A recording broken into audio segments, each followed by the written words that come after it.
تو یہ بس کام کرنا تھا. اسی کا اپ گریڈڈ ورژن آیا لیکن وہ اس کو اڈاپٹ کرنے کے لیے تیار نہیں. ان سے برداشت نہیں ہو رہا کہ یہ خیر آپ کو کیوں ملی. اور یہاں پر یہ بہت امپورٹنٹ جہاں پہ جو بات ہے وہ کیا ہے، اللہ تعالیٰ جس کے لیے چاہتا ہے اپنی رحمت کو خاص کر دیتا ہے، اور اللہ تعالیٰ جس کے لیے چاہتا ہے اس پہ اپنا فضل کر دیتا ہے. یہ جو بات ہے نا، یہ ہم نے بہت اچھی طرح سے سمجھنی ہے. کیوں سمجھنی ہے؟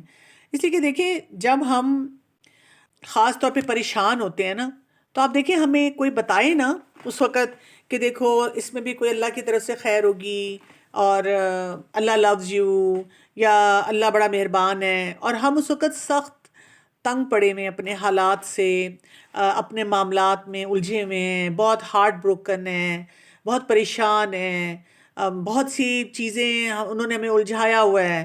یعنی ہم اچھی زندگی گزارنا چاہتے ہیں، اللہ کی عبادت کرنا چاہتے ہیں، اور ہم نے اپنی زندگی میں بہت قربانیاں کی بھی ہوتی ہیں.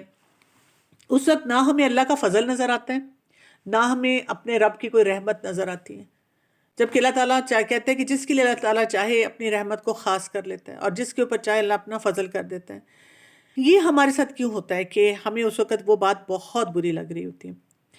میں نے آپ کے ساتھ پہلے بھی شیئر کیا تھا کہ جب بھی ہم پریشان ہوتے ہیں نا، چاہے وہ ڈپریشن کی شکل ہو، انزائٹی کی ہو، کسی قسم کا ٹراما ہو، آپ برن آؤٹ ہوئے ہوئے ہیں، آپ کو بہت ہیلپ لیسنس فیل ہو رہی ہے، آپ کو بہت سیلف پیٹی فیل ہو رہی ہے، تو جو ہمارا دماغ ہوتا ہے نا، اس وقت فوراً سروائیول موڈ میں چلا جاتا ہے. اور جب سروائیول موڈ میں جاتا ہے تو پھر کیا ہوتا ہے، 3 کام ہمارے دماغ جو ہے نا وہ ہمارے ساتھ کرنا شروع کر دیتا ہے. اسی لیے ہمارے لیے ہر چیز مشکل ہو جاتی ہے، اور اسی لیے پھر ہمیں اس وقت جب ہم دعاؤں کا سہارا لیں اور اللہ پہ توکل کرنا سیکھیں تو ہمارا دماغ اپنی جگہ پہ واپس آتا ہے. ایک تو یہ ہوتا ہے کہ ہماری جو تھاٹ پروسیس ہے نا، وہ بہت زیادہ تنگ ہو جاتی ہے. یعنی ہمیں کوئی اچھی بات نہیں سوج رہی ہوتی، ہر چیز میں ہمیں مسئلہ نظر آ رہا ہے. کوئی خیر کی بات بولے ہمیں وہ تنگی، عجیب سی اندر گھبراہٹ، گھٹن محسوس ہوتی ہے.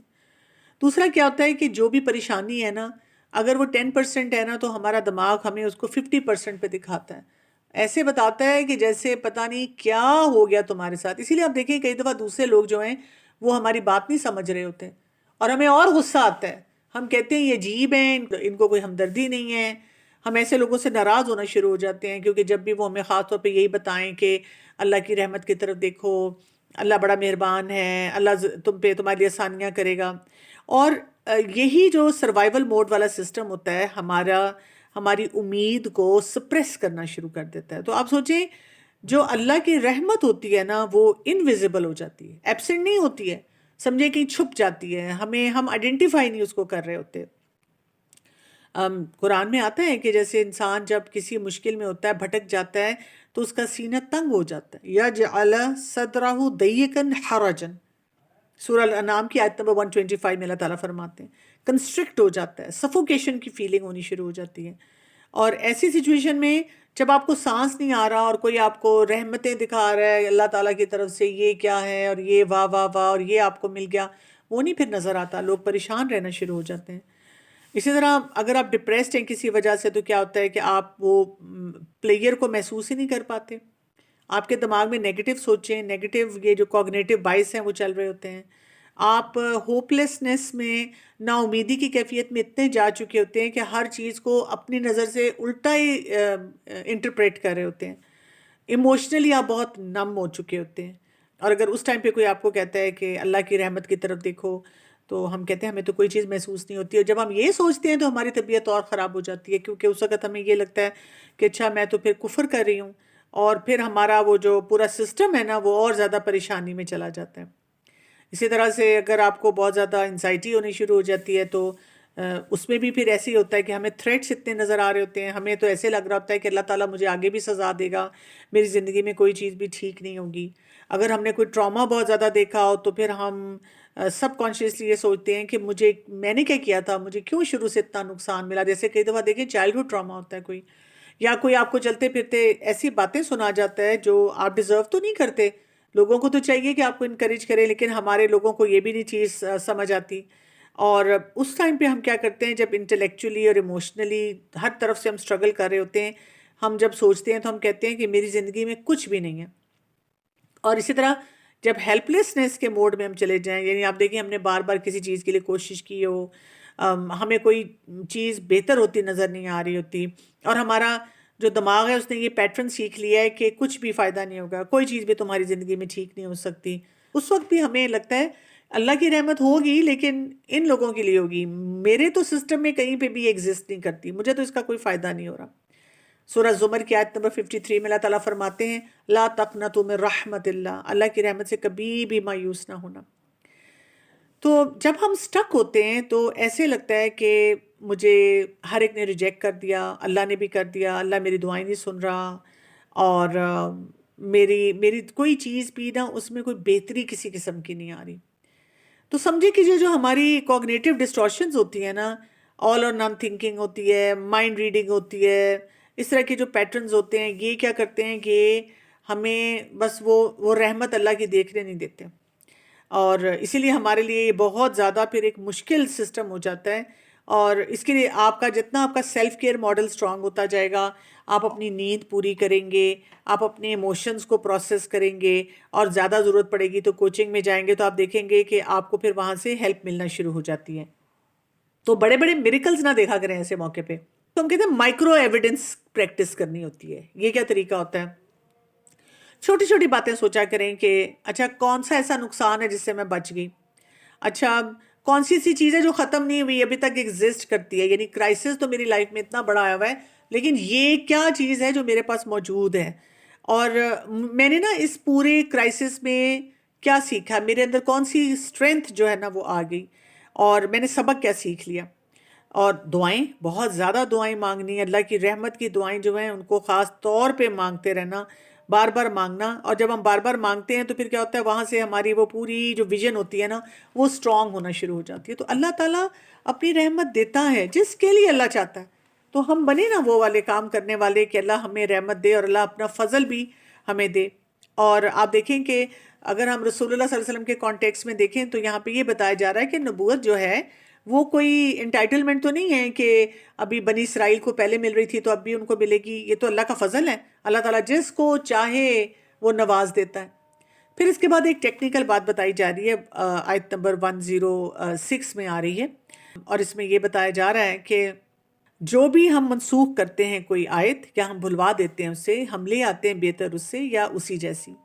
قرآن پاک میں نا شروع میں اللہ تعالیٰ نے کچھ احکامات پہ کچھ آیات جو تھیں ان کو منسوخ بھی کیا تھا، یعنی شروع میں وہ کمانڈ آئی تھی اور پھر بعد میں اس کمانڈ کو جو ہے وہ ختم کر دیا گیا تھا، اور کچھ کو تو اس طرح سے تھا کہ وہاں سے رسول اللہ صلی اللہ علیہ وسلم نے خود اپنی زندگی میں ہٹوا دیا تھا کہ اب یہ والا کمانڈ ایگزسٹ نہیں کرتا، اور کچھ کے ساتھ یہ تھا کہ وہ آیات وہاں رہیں لیکن ان کا حکم جو ہے نا وہ بدل گیا۔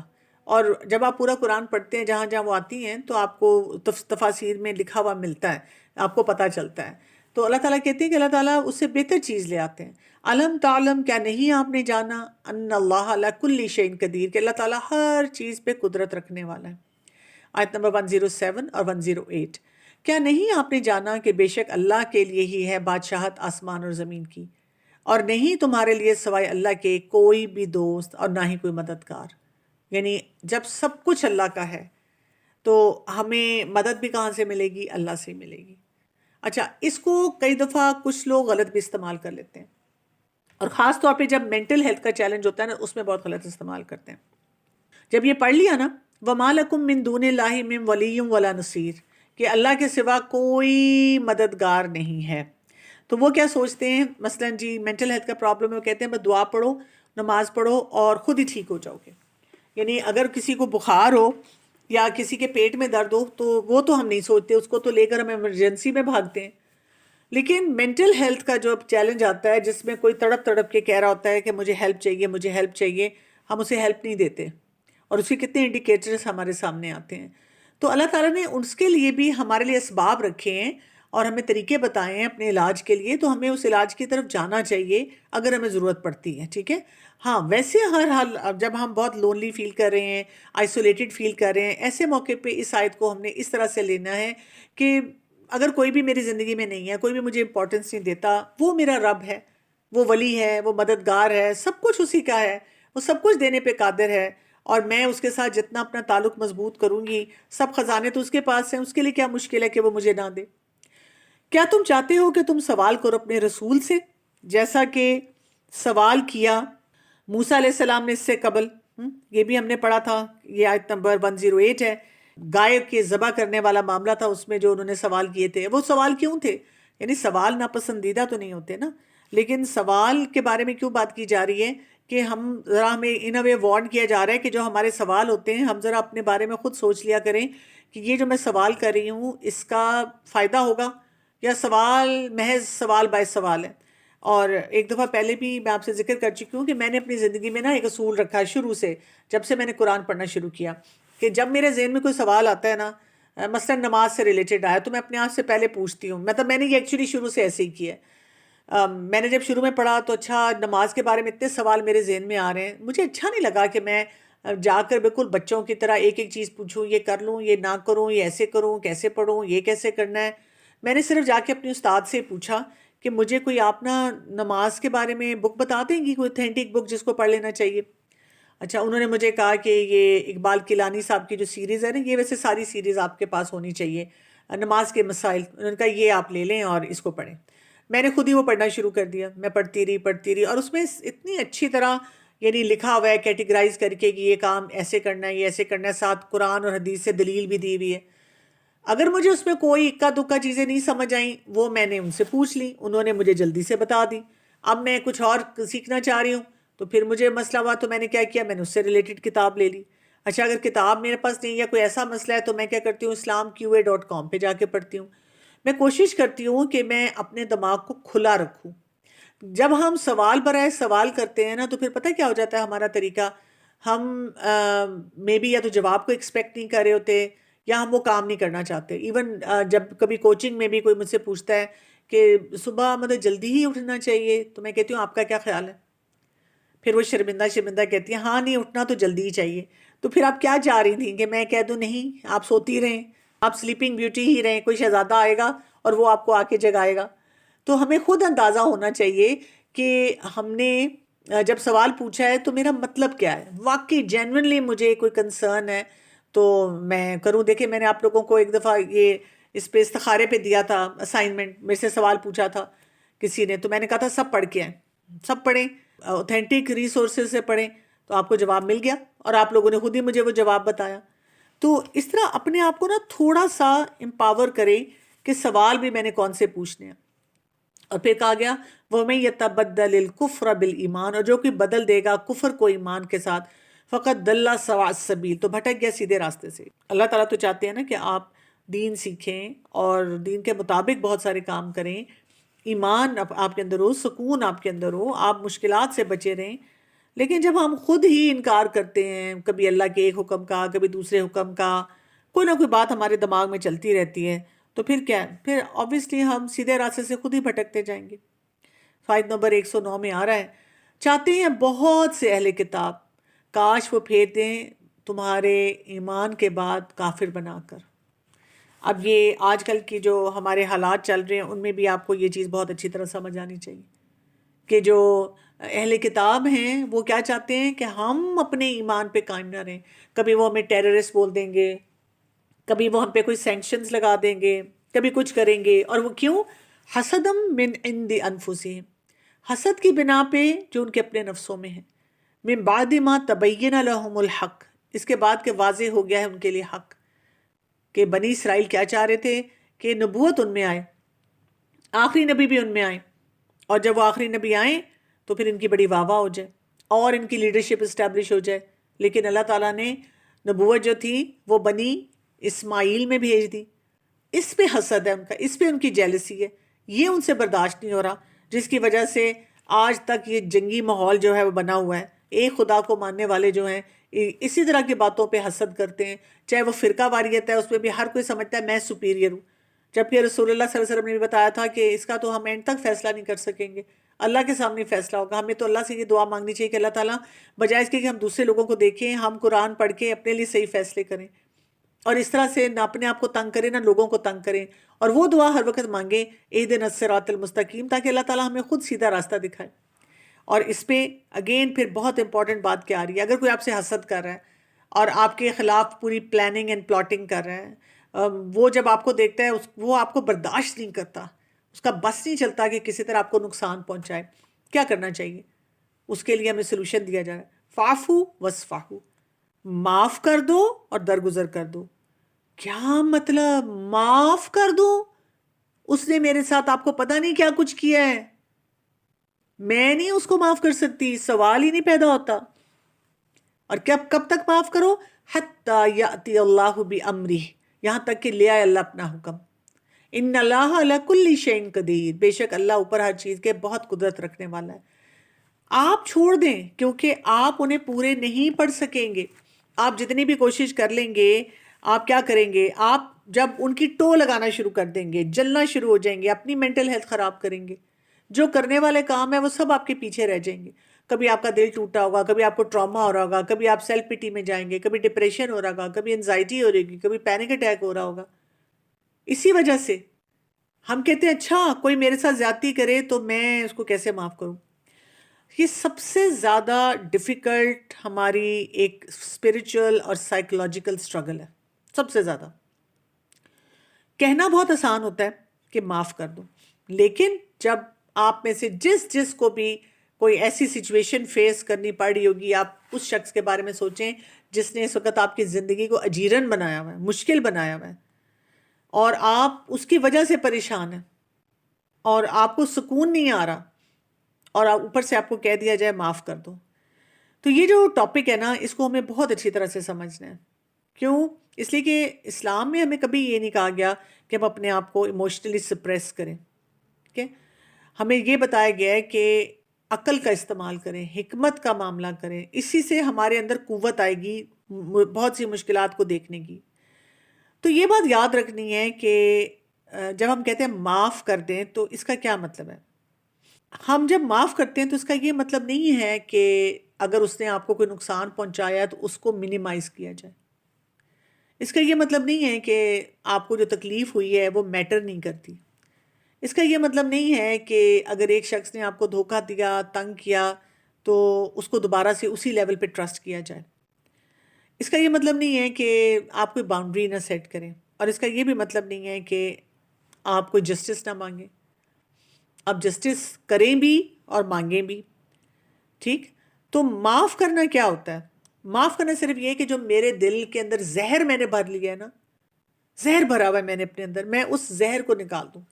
سمجھیں آپ کے اندر ایک پورا ایک ایپسس بن چکی ہوئی ہے. اگر ایپسس کبھی بنی ہو، کبھی اندر پیپ والا دانہ بنا ہو، ڈاکٹر کے پاس جائیں تو وہ کٹ لگاتا ہے. جب تک وہ کٹ نہیں لگاتا، وہ اس کے اندر سے جو پس ہوتی ہے وہ ریلیز نہیں ہوتی، آرام نہیں آتا، سکون نہیں آتا. فافو وصفحو، معاف کر دو، درگزر کر دو. فافو معاف کرنا، وصفحو درگزر کرنا کہ don't even mention it, just let it be. کیونکہ یہ ایک بہت مشکل ایک سفر ہوتا ہے ہمارا. اب مینٹل ہیلتھ، جب ہمیں کسی نے نقصان پہنچایا ہو تو پھر ہمارے ساتھ کیا ہوتا ہے؟ جب ہمیں کوئی نقصان پہنچاتا ہے نا، تو یا تو ہم غصے میں آتے ہیں، ریونجفل ہو جاتے ہیں. کچھ لوگ کیا کرتے ہیں؟ اوائڈنس میں چلے جاتے ہیں، اس سے بھی ہماری مینٹل ہیلتھ خراب ہوتی ہے. کچھ لوگ ہوتے ہیں نم ہو جاتے ہیں بالکل، اور ہمارے جسم میں سمجھیں ایک بٹریل جو ہوتا ہے نا وہ سٹور ہو جاتا ہے کہ کسی نے مجھے دھوکہ دیا، کسی نے میرا احساس نہیں کیا، اس شخص کو میری قدر نہیں آئی، میں نے اس کے لیے کتنی قربانیاں کیں. تو معاف کرنا جو ہوتا ہے نا، یہ ہم اس طرح نہیں کر سکتے کہ 2+2 کی کیلکولیشن جو ہماری زندگی میں مشکلات ہیں ان کے ساتھ کریں. معاف کرنا جو ہوتا ہے نا، یہ ایک بڑا ہائی انٹلیکچول فنکشن ہوتا ہے جس کو ہم لے کے چلتے ہیں. اور میں نے آپ کو کہا تھا کہ معاف کرنا مشکل ہوتا ہے، اس کو سمجھنا ضروری ہے. کیونکہ جب ہم تکلیف میں ہوتے ہیں نا، تو جیسے کوئی ہمیں کہتا ہے کہ معاف کر دو، تو ہمیں لگتا ہے کہ میری سیفٹی جو ہے نا وہ ختم ہو رہی ہے. ہمیں لگتا ہے کہ میرے ٹرسٹ کی کسی نے قدر نہیں کی. ہمیں لگتا ہے کہ میری آئیڈینٹی جو ہے نا اس کو کوئی اس کے اوپر حملے کر رہا ہے، مجھے ہیوملیٹ کر رہا ہے، میرے ساتھ ناانصافی ہو رہی ہے. اور ہمارا دماغ اس کو ایک بہت بڑا تھریٹ لے لیتا ہے. اور جیسے ہی ہم وہ اپنے اندر زہر بھرتے ہیں، غصہ بھرتے ہیں، تو وہ ہمارا ذہن ایسے ہو جاتا ہے کہ اس کو بڑی تسلی ہو رہی ہے. حالانکہ آپ دیکھیں وہ زہر ہمیں کھانا شروع کر دیتا ہے اندر سے. اور اگر کوئی کہتا ہے کہ چھوڑ دو، بس اس چیز سے اپنی جان چھڑاؤ، اس کے بارے میں سوچو نہ اور اس کو لیٹ گو کر دو، تو وہ تو ہمیں ایسے لگتا ہے کہ یہ مجھے بہت انسیکیور کرے گا، سیفٹی میں نہیں آنے دے گا.